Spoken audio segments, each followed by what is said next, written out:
Alice in Chains' Man in the Box had an undeniable impact on the grunge explosion. It was massive, such a massive song. The album it came off, Alice in Chains' debut, Facelift, was a year ahead of Pearl Jam's debut 10, Nirvana's Nevermind. So this was the album and this was the song that really broke first. Even though Facelift was a slow starter sales-wise, when Man in the Box was released as a single and the video hit MTV, the album really started picking up pace and just blew up. And it was all thanks to this song. The song was written by Jerry Cantrell and Lane Staley. They did a lot of their writing together. But just what is the song exactly about? It's kind of loosely based on media censorship, but only my theory. So it's not a fact or a statement. It's about zeal.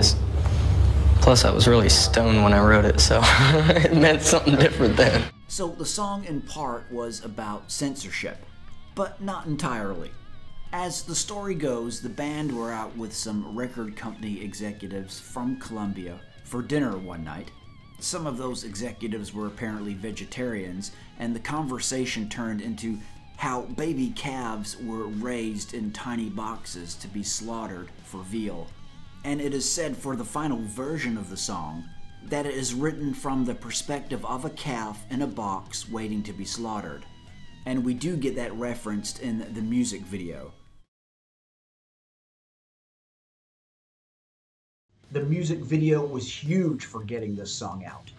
And it was really the first grunge video that got significant airplay and really helped to get grunge music out there. Helped pave the way for all those bands that were to follow. The video was shot on a farm outside of LA in the Santa Monica Mountains. It was Lane Staley and director Paul Rachman who came up with the concept for the video. As you can see, the references to calves are shown, and the video features a hooded man who appears throughout the video. And right at the end, he takes down his hood and you can see that his eyes have been sewn shut, which of course relates to the lyric of the song in the chorus. Jerry Cantrell used a talk box on the song to get that guitar effect, and also sang backing vocals in the chorus. Cantrell said of the song, "But what it's actually about is how government and media control the public's perception of events in the world or whatever, and they build you into a box by feeding it to you in your home. And it's just about breaking out of that box and looking outside of that box that has been built for you. So about not being trapped and finding your freedom." To this day, the song holds up very well. You don't need me to tell you that. It sounds amazing, so powerful. Many of those early Alice in Chains songs were with Lane Staley just absolutely belting it out. The band in their absolute prime. And as I said, this one came first, before the Pearl Jam 10s, Even Flow and Alive, before the Smells Like Teen Spirit and Nevermind. This one broke first, and you could say most definitely helped to get the ball rolling for grunge in the 90s. Incidentally, this would be the final song that Alice in Chains frontman Lane Staley would ever perform live, and that was on July 3rd, 1996 at the Kemper Arena.